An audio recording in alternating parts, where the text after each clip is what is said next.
आज इसी एपिसोड में जो है जी सदगुरु की चर्चा करते हैं। गुरु क्या है?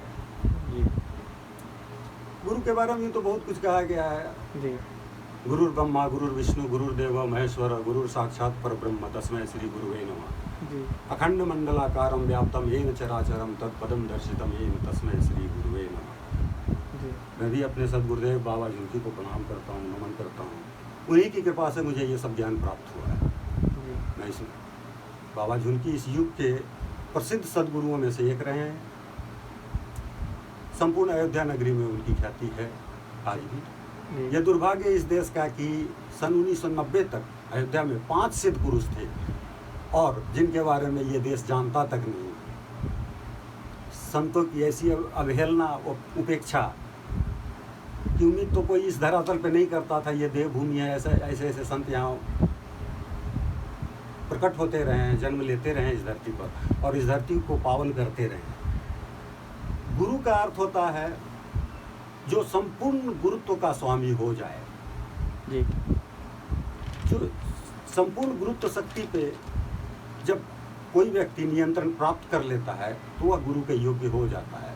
लेकिन संपूर्ण गुरुत्व पे नियंत्रण करने के लिए भी फिर वही बात आती है कि इसके लिए आत्मदर्शन की प्राप्ति जरूरी है, क्योंकि जब तक आत्मदर्शन की प्राप्ति नहीं होती वह गुरु के योग्य नहीं होता, क्योंकि वह अपने किसी भी शिष्य को ईश्वर दर्शन नहीं प्राप्त करवा सकता है जो गुरु का मूल कैरेक्टर है। जी गुरु को इतना समर्थ होना चाहिए कि वो जब किसी पे कृपा कर दे, किसी सुपात्र पे कृपा कर दे तो उसे ईश्वर का दर्शन प्राप्त करवा दे। जी तो इस अर्थ में, बाहरी अर्थ में, जो वैसे सत्पुरुष जिन्होंने तप करके चक्र भेदन कर संपूर्ण सृष्टि का दर्शन प्राप्त किया, आत्मदर्शन प्राप्त किया, जी गुरु होने का अधिकारी सिर्फ और सिर्फ इन्हें ही है। और लोगों को ऐसे ही सत्पुरुषों को गुरु के रूप में स्वीकार करना चाहिए।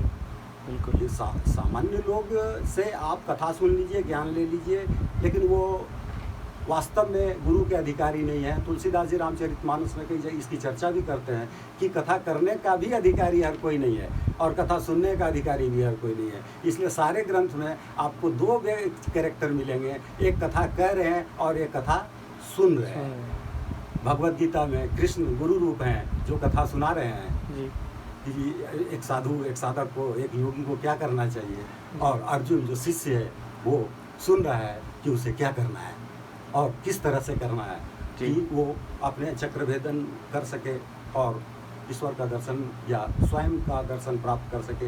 एक ही बात है, क्योंकि जथा ब्रह्मांडे तथा पिंडे, जैसे ही आपको अपने शरीर के मतलब शरीर रूपी ब्रह्मांड का दर्शन हो जाता जी। है तो बाहरी ब्रह्मांड का भी दर्शन साथ साथ हो जाता है, क्योंकि साधना करने से दोनों की एनर्जी ट्रैक जो हमारे शरीर का है और जो बाहरी ब्रह्मांड का है दोनों एकाकार हो जाते हैं और तब जो भीतर होता है वही बाहर होता है। जी अलग से उसे देखने की जरूरत नहीं रहती। दूसरी बात कि अब सदगुरु ये भी कहा जाता है कि सबके गुरु अपने अपने होते हैं। हाँ जी इसका अर्थ ये है कि आपके भीतर भी गुरु बैठा हुआ है। आपके हृदय में जो ऊपरी चैम्बर है उसमें जो नोड्स हैं, 2 नोड हैं जो आपके दिल को धड़काते हैं, सिनोएट्रियल नोड और एट्रियोवेंट्रिकल नोड। जी विज्ञान की भाषा में इसको सिनोएट्रियल नोड कहा गया है, जो बिल्कुल हृदय के मसल्स और जहाँ से वेनाकावा निकलता है ना, उन दोनों के जॉइंट पे बैठा हुआ है, वो चिपका हुआ, बिल्कुल छोटा सा सूक्ष्म। जी साइंस कहता है कि वो made of hundreds of cells हैं, तो वो अपना एक फ्लिक ऑफ चार्ज छोड़ता रहता है। लेकिन हमारा धर्मशास्त्र इन दोनों नोड्स को सीताराम के रूप में देखता है, राधा कृष्ण के रूप में देखता है, शिव पार्वती के रूप में देखता जी। है। और इन दोनों नोड्स के बीच में एक पाथ है, एनर्जी का ट्रैक है, जो जहाँ गुरुत्व शक्ति बना रहता है। वो गुरुत्व शक्ति ही आपके इस शरीर रूपी ब्रह्मांड को कंट्रोल किए हुए रहता है। इसलिए गुरु का स्थान हृदय में भी बताया गया है और आपके मस्तिष्क में अवस्थित एक प्रमुख ग्रंथि थैलेमस और हाइपोथैलेमस यूनिट है, वो है। क्योंकि हृदय में गुरुत्व शक्ति होने की वजह से इसे भी गुरु का रूप कहा गया है, यहाँ भी गुरु की अवस्था बताई गई जी। है। और मस्तिष्क में चूंकि थैलेमस और हाइपोथैलेमस एक आपके शरीर का विद्युतीय ऊर्जा का नियंत्रक है, और दूसरा आपके शरीर में क्या किस अंग को कौन सा केमिकल चाहिए जी। उसका निर्धारण करता है। इसीलिए इसको आध्यात्मिक जगत में हाइपोथैलेमस को रसराज कहा गया है, जबकि थैलेमस को शिव का रूप कहा गया है।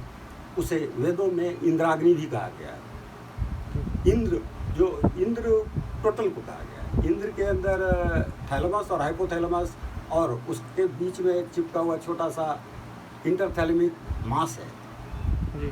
तीनों को कहा गया, इसलिए उसे त्रिदेव भी कहते हैं। जी। और ये लिंगाकार है, दिखता है साधना में, इसलिए इसे शिवलिंग भी कहा गया है हमारे ग्रंथों में।